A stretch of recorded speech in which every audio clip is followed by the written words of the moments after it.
काम क्रोध मोह लोभ अहंकार ये मनुष्य में आते हैं तो मनुष्य नष्ट हो जाता है। क्या बात सही है? क्या है इनका नियम संयम? तो जाने आज पूरी पूरी बात। वासना काम, जब रावण ने अधिकता काम की करी तो उसका सर्वनाश हो गया। लेकिन फिर क्रोध, रावण ने बिना वजह क्रोध किया, संतों को परेशान करने शुरू कर दिया। क्रोध में राम जी से बैर ले लिया तो उसका सर्वनाश हो गया। मोह यानी सबसे बड़ा विद्वान जब मोह में फंसे आता है माता सीता जी के तो उसका सर्वनाश हो गया। लोभ, लोभ उसको जीवन का। अहंकार, अहंकार ऐसा कि मुझसे बड़ा कोई है नहीं, यानी सारे दुर्गुण उसमें आ गए विद्वान होते ही। केवल किससे? एक काम से सब उत्पन्न हो गया और उसको नष्ट होना पड़ा। लेकिन दोस्तों कलयुग में गृहस्थ के लिए ये सभी जरूरी हैं। इनकी अधिकता बेकार। आप समझो कैसे जरूरी है कि काम, गृहस्थ व्यक्ति अगर शादी करके आ रहा है, नवयुवक शादी करके आ गया है, अपने अंदर काम नहीं जगाएगा, उनके वंश उत्पत्ति नहीं हो पाएगी, उसके पितृ तृप्त नहीं होंगे। पितरों की तृप्ति के लिए अपनी पत्नी के संग में उसको काम उत्पन्न करना पड़ता है, नहीं तो उसका गृहस्थ जीवन बर्बाद हो जाएगा। लेकिन इसकी अधिकता नहीं होना चाहिए।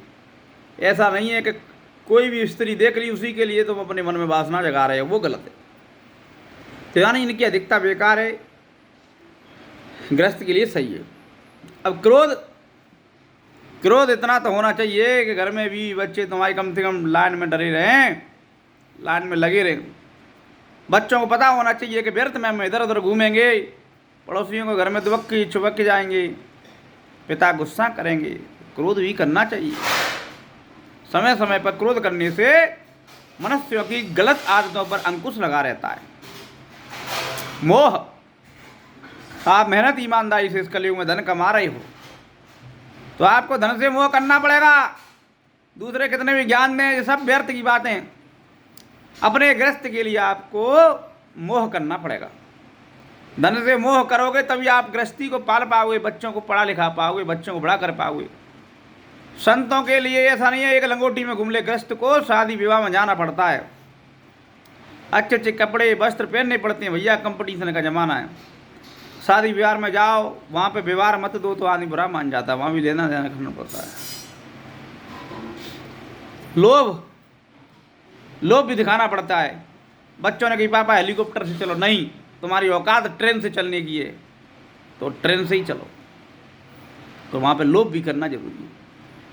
लोभ नहीं करेंगे, हेलीकॉप्टर से घूमेंगे, आए दिन 5 स्टार होटल में खाना खाएंगे, सर पे कर्जा चढ़ जाएगा, डिप्रेशन बढ़ जाएगा, कोई मतलब नहीं है।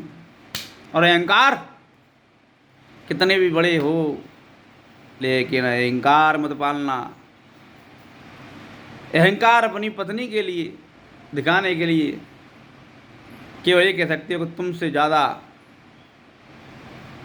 हमें समझने वाला कोई नहीं, इस बात का तुमको अहंकार होना चाहिए। आपसे ज़्यादा अपनी पति की सेवा करने वाले कोई नहीं है, इसका तुम्हें अहंकार होना चाहिए। तो गृहस्थ जीवन में काम क्रोध मोह लोभ अहंकार इसलिए जरूरी है भैया, लेकिन इसकी अधिकता बेकार है। बाहर के लिए बात बात पर क्रोध नहीं करना चाहिए, बाहर किसी से बात बात पर झगड़ा नहीं करना चाहिए, बाहर की चीज़ों को ज़्यादा मोह नहीं करना चाहिए, मुझको मिल जाए वो मिलना चाहिए। अपनी मेहनत और ईमानदारी से परिश्रम करें, जो विधाता ने लिखा है वो आपको जरूर मिलता जाएगा। ये लेकिन ऐसा नहीं है कि विधाता के भरोसे बोल जाएँ। विधाता ने हाथ दिए हैं, पैर दिए हैं, बुद्धि दी है, काम करें। तो भैया काम क्रोध मोह लोभ ये ऋषि मुनियों के लिए त्याज्य थे, क्योंकि ऋषि मुनि तपस्या कर रहे हैं, उन्हें क्या करना घर के घरवाली बच्चों से। बात बात पर क्रोध करेंगे तो उनका दिमाग डाइवर्ट हो जाएगा। गृहस्थ के लिए भैया ये सब जरूरी हैं, तो बिल्कुल ये ना रहें। ठीक है, आजकल लूटने वाले बहुत हैं, मोह माया छोड़ दो, हमें दे दो नोट बैग भर के, इसलिए लूटने वाले बहुत हैं, लूट मत जाना। गृहस्थी बर्बाद हो जाएगी। गृहस्थ जीवन हो तो गृहस्थी में सब चाहिए, दाम भी चाहिए, काम भी चाहिए, लोभ भी चाहिए, मोह भी चाहिए। इसकी अधिकता बेकार है, अधिकता ना करें। तो कलयुग में गृहस्थी के लिए अलग नियम है भैया। सब संन्यास ले लेंगे तो कैसे काम चलेगा। गृहस्थ इस धरती पर बहुत ज़रूरी है। भारत की जनसंख्या के लिए गृहस्थों के द्वारा ही भारत की सीमाओं की रक्षा करने के लिए फौजी, आर्मी, बीएसएफ में जाने वाले देश के युवा गृहस्थ से ही आते हैं। गृहस्थ जीवन से ही संत बन जाते हैं। गृहस्थ जीवन से संतान उत्पत्ति होती है। वह कोई संत बन जाता है, कोई देश का सैनिक बन जाता है, कोई डॉक्टर बन जाता है, वैज्ञानिक बन जाता है। तो गृहस्थ जीवन में तुम काम, क्रोध, मोह, अहंकार अपने परिवार के लिए रखते हो तो ज़्यादा बड़ा कोई दोष नहीं है। क्यों? गृहस्थ के लिए गृहस्थी को चलाना ही सबसे बड़ा पुण्य है। शादी करके आ रहे हो, 7 फेरी लेकर आ जाए हो, उसके बाद में तुमको बाबा बनना है, बैरागी बनना है, ये मूर्खता की बात है। पत्नी को लाए हो गृहस्थ तो उसके आजीवन उसका संग निभाओ। पत्नी को लाने के बाद नई पत्नियाँ बदलना, बार तलाक देना, ये गलत है। आजकल एक वो क्रिकेट का खिलाड़ी है, उसके बारे में सुन रहे हैं कि विदेश से शादी कर लेके आ गया, फिर विदेशी महिला थी, फिर विदेश में ही चली गई छोड़ के। तो अरे मूर्ख को, भारत में खा रहे हो, भारत में चाट रहे हो, भारत में नहा रहे हो, भारत से पैसे कमा रहे हो, लोगाई बाहर विदेश की ले आती हो, तुमको शर्म नहीं आती है? हिंदुस्तान में एक से एक नारी हैं, धर्मपरायण हैं, धर्म पर चलने वाली हैं, अपने पतियों को पति धर्म का पालन करने वाली हैं। आपत्ति काल में, विपत्ति काल में, अमीरी में, गरीब में किसी प्रकार पति का साथ नहीं छोड़ती हैं। अंत में पति के साथ ही विलीन हो जाती हैं धरती में। तो भारत की नारी पवित्र है, परम पवित्र है, पूजनीय है, वंदनीय है, देवी कहा जाता है। विदेशी राजछसनी सुपड़ गांव को क्यों लेके आती हो मूर्खो?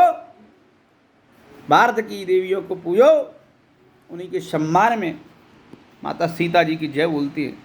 बोलो राधिका रानी की जय, सीता मैया की। ये वीडियो शेयर कर देना, और नहीं शेयर करो तो राधे राधे जरूर लिख देना। जय सिया राम।